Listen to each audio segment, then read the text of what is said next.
failure is not the opposite of success. It's part of the process. Mm. That you will fail, but through that failure, you'll find your success. That you're going to struggle, but at the end of that struggle is you're going to obtain that thing that you've been working towards the entire time. Let's just first start off with what state do you reside in? What are you doing for insurance and why insurance? So I live in southern Missouri, um, not far from the Arkansas border. I got into insurance because I was getting out of law enforcement looking for something else. And Brett Boyd, he's really good friends with my brother. And I just happened to be over at my brother's house at the same time as him. And he said, "Hey, you ought to give this a shot." And I just kind of, my first couple months were rough, kind of trying to figure out what I wanted to do. And then I found Final Expense life insurance is kind of where I is probably about 95% of my business at this point. I love that. So before insurance, you were a police officer. Yes. For how 17 years. long? 18 years. Wow. So you used to, so talk to me about this transition because I mean, I feel like I don't need to talk to a lot of people that go from that industry to this industry.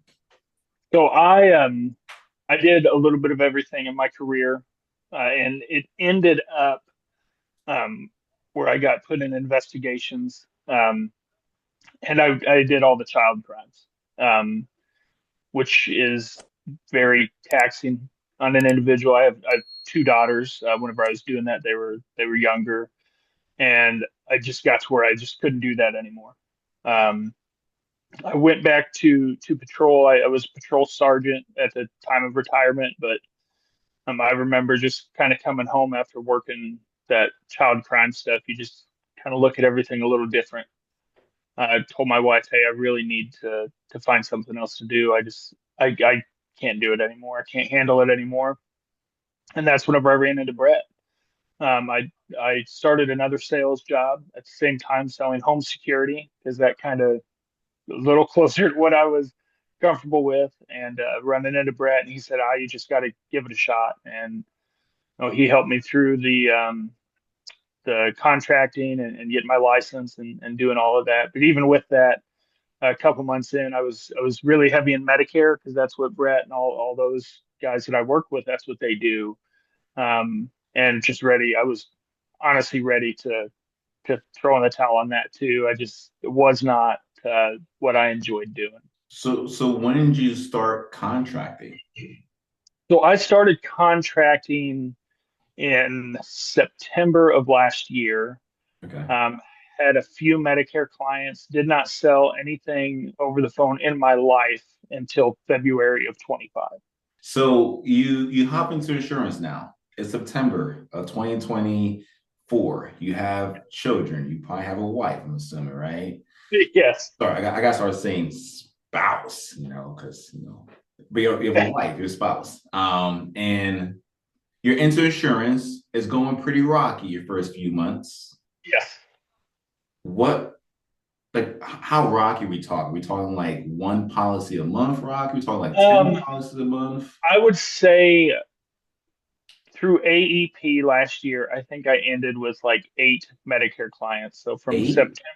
September through December, I was able to get eight clients. And there's no Man, life insurance, no ancillary products. I mean, just straight Medicare. And Michelle, that's that's pretty rocky.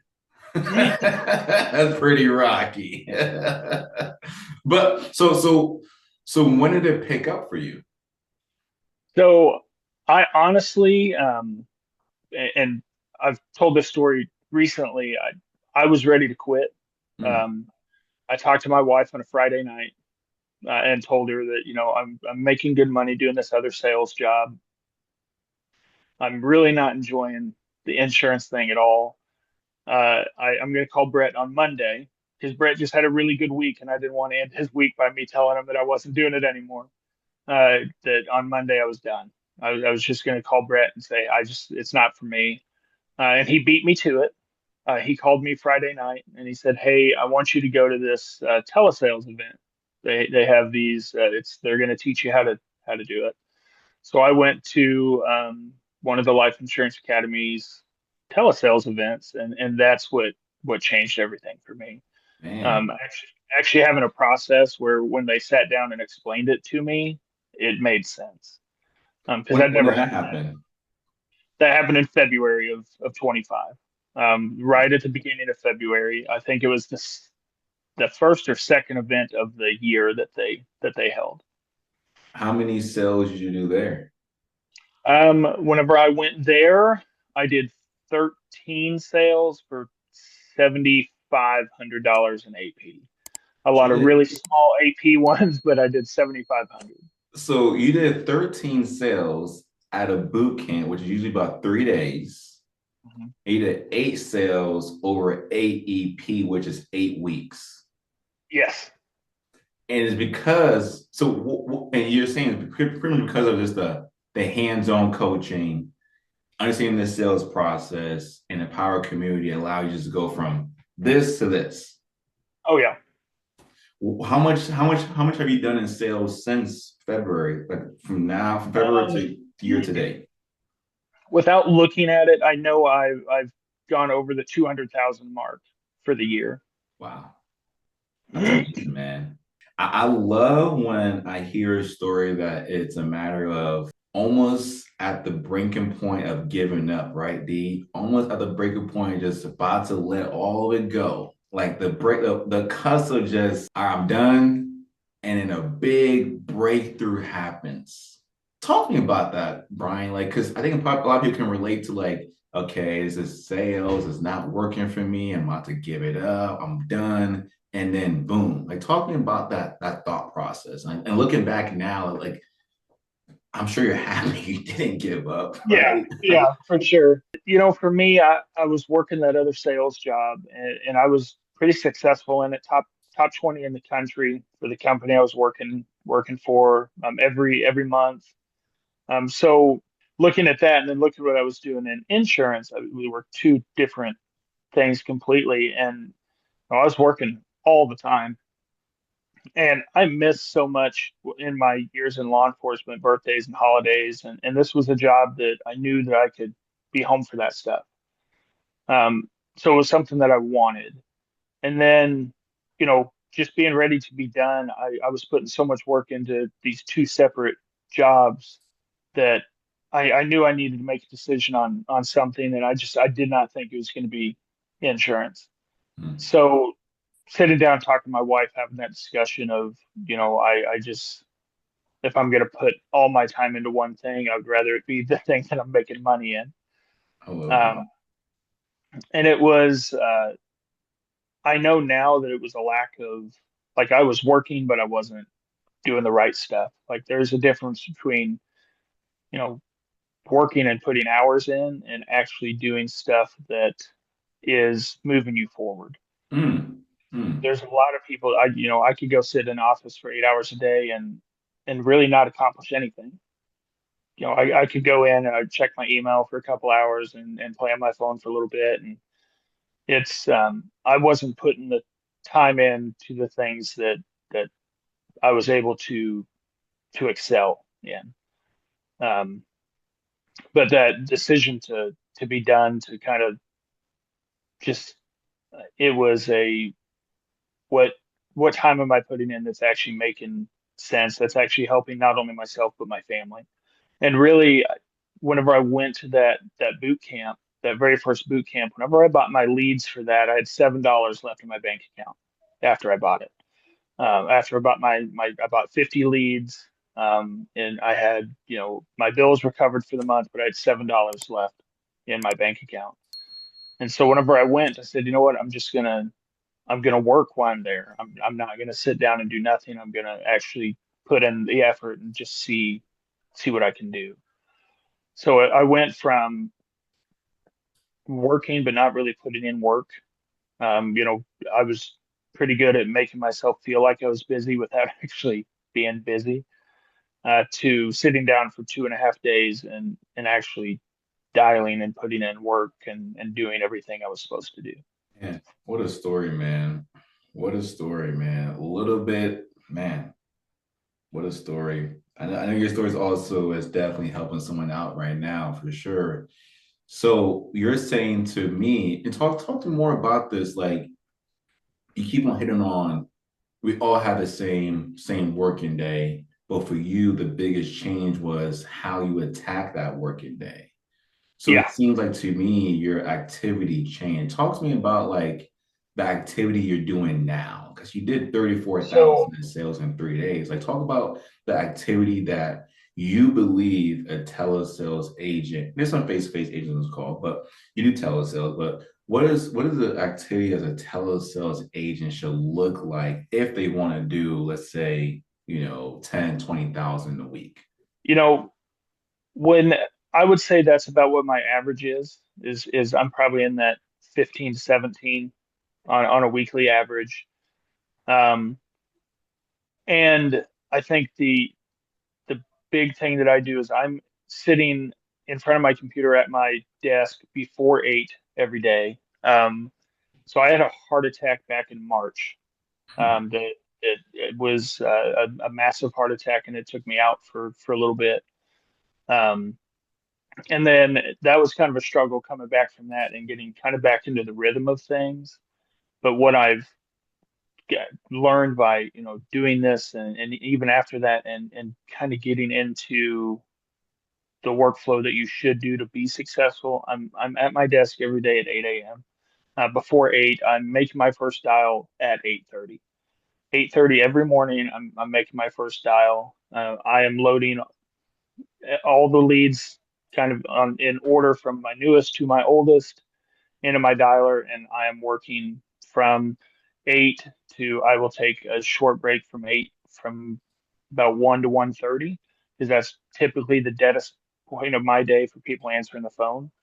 Kind of get up, move around a little bit, eat something, go to the bathroom, call my wife, whatever I need to do, and then I'm sitting back down about 1:30 and I'm working until um, I either hit a certain AP every day to be able to comfortably say, okay, I put in a day's work, I can go home now, or I'm working till 7 p.m.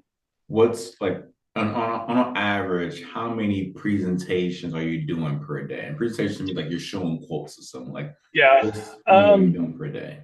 I would say I'm doing on an average day anywhere between probably 5 and 7 full full presentations. And how many dials usually are you doing per day, usually? I Most days looking at my stats, my low days I'm at 300. My days where I'm not getting a lot of kind of people on the phone and I'm just dialing all day, I'm getting closer to that 450. You said your low days are 300? Yeah, yeah, the days. Well, and I say low days. Those are the days you get the most presentations, right? Because if I'm not making 400 phone calls, I'm only making 300. That means I'm on the phone talking to somebody for an extended amount of time. So, I need to read. So sorry, let me not go on a whole different rant there. But I appreciate that. That's a good perspective. Your low days is 300. When you're where you really want to be at 400 to 500 per day. And your goal is you're doing about 15K a week right now in AP. So tell the people though, you texted to me or slacked me, what's your goal for February? so in February, I'm going to write $120,000 worth of premium for final expense In 1 month. in 1 month. Not bad. Not Yeah. bad. I mean, it's gonna happen. I mean, you saw what Clark did, Yep. and you beat him Well, in the Telescope Showdown. He was telling you that on his call, you know. oh, for sure, for sure. So talk to me about the mindset going into 120,000 in 1 month. Like talk to me about the Honestly, mindset about that. um, I talk to Clark pretty regularly. I met him at these boot camps, and we are constantly every boot camp we go in, they're making us sit next to each other because we kind of push each other when we're there. Um, and Clark is that guy that first telesales event I went to, I beat him, and then he beat me for the next two or three, and then I beat him at the showdown. But it's always been kind of this like getting in a room with people like that. It pushes me. That competitive stuff starts going. And he hit that 100,000. And we actually, at that showdown, we got an Airbnb there was like seven of us that got together and stayed in this Airbnb and talking to him, about how this 100,000 was. And he just said, it wasn't easy, but it's doable. And we kind of went back and forth on how to do it. And I really think that Clark is like the guy that ran that first 4 minute mile that people realize, oh, wait, you can run that fast, right? Hey, you can write this much. And it's not that it's such an impossible number to obtain. It's the amount of work you're willing to put into it. Mm. So one thing I've learned going into this is I have to have a lot of perseverance. Like I'm gonna have days, like even as a guy that I'm writing 15 to 17,000 a week, I'm gonna have days I don't write anything. I'm gonna have days that I go into the office and nobody wants to talk to me. Everybody has insurance on that day. It's amazing, you know. But it's perseverance. It's on those days that you have an off day that you just can't get anything done, that I have to come in the next day and work harder.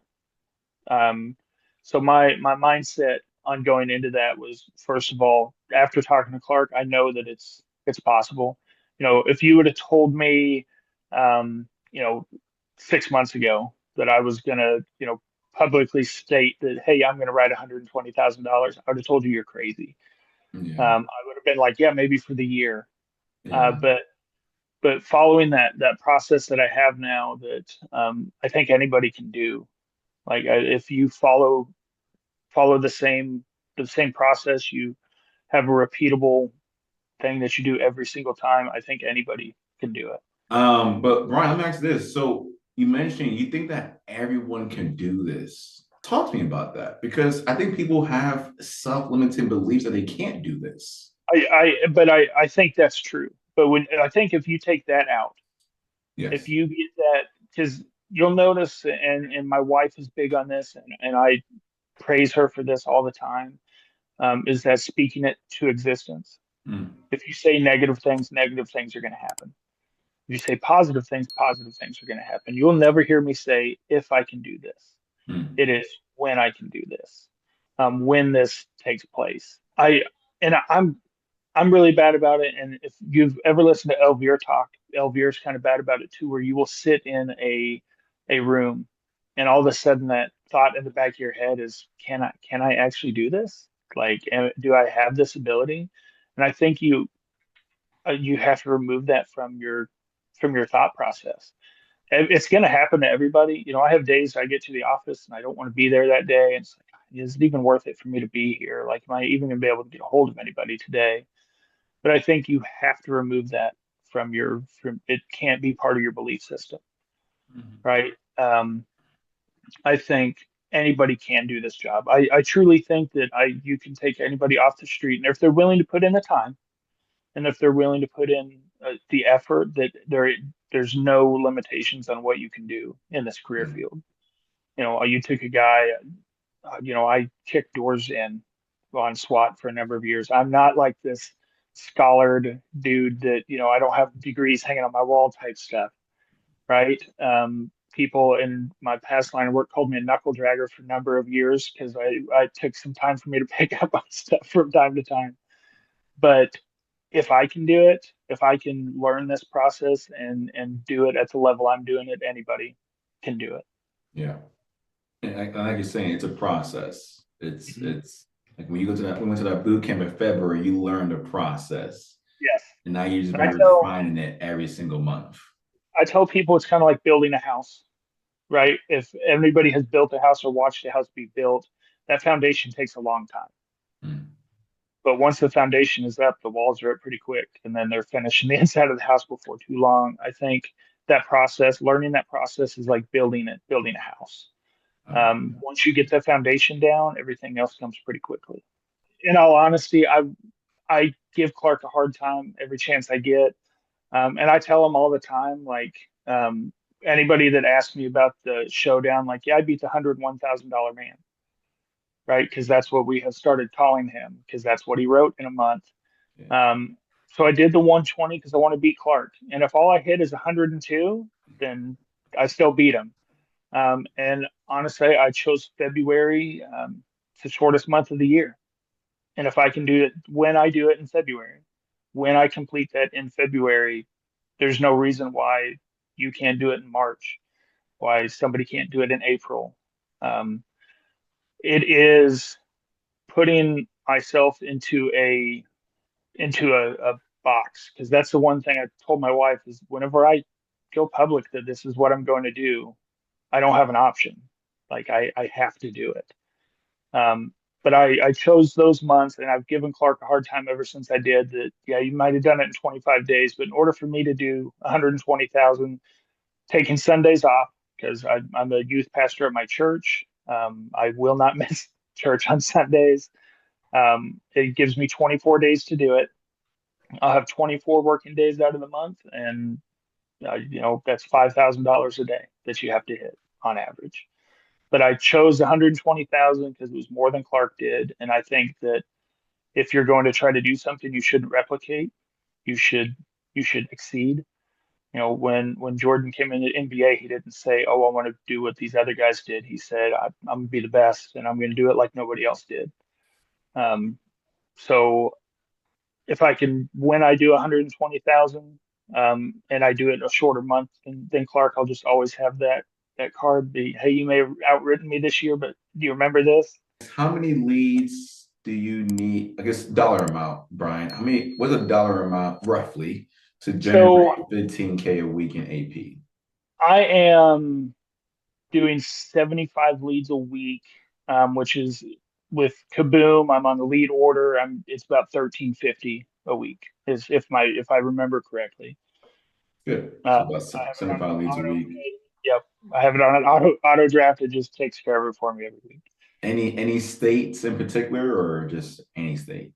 Um, right now I'm in 10 states. I'm fixing to add a few more. When I first got into it, I was Missouri, obviously, because I lived there. Then I got all the surrounding states, Oklahoma, Kansas, Arkansas.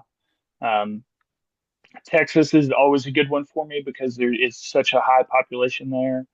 And then the other thing that I preach to everyone, if you're doing anything with senior benefits of any kind and you don't have the state of Florida on your stuff, you need to get it because that's the retirement state. If you're going to be dealing with retirement age people trying to help them with anything, it's a state you probably need to have.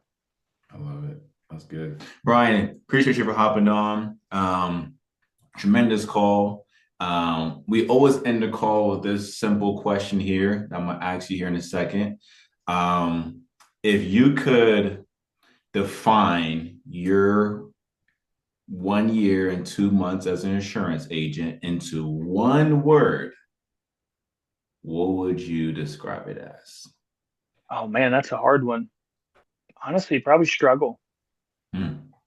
Um, I struggled at the beginning and then I kind of got my niche of what I wanted to do and had a massive heart attack and then it was a fight to kind of get back to normal. Um, but I think that, you know, anything worth fighting for is good in the long run, right? If you're willing to go through that struggle, you're gonna get to the end of it and have great things that take place, right? I think that anybody that has been through a rough time in this business, I don't think anybody started off day one and they're like, oh, I'm already making really good money, right? Everybody goes through a struggle. Um, but I think that's what makes failure is not the opposite of success. It's part of the process that you will fail, but through that failure, you'll find your success. That you're going to struggle, but at the end of that struggle is you're going to obtain that thing that you've been working towards the entire time. I love it. I love it. The struggle creates the greatness. Well, Brian, thank you for hopping on. Appreciate you for hopping on. We're gonna be rooting for you to hit this 120 in February. See you guys next time.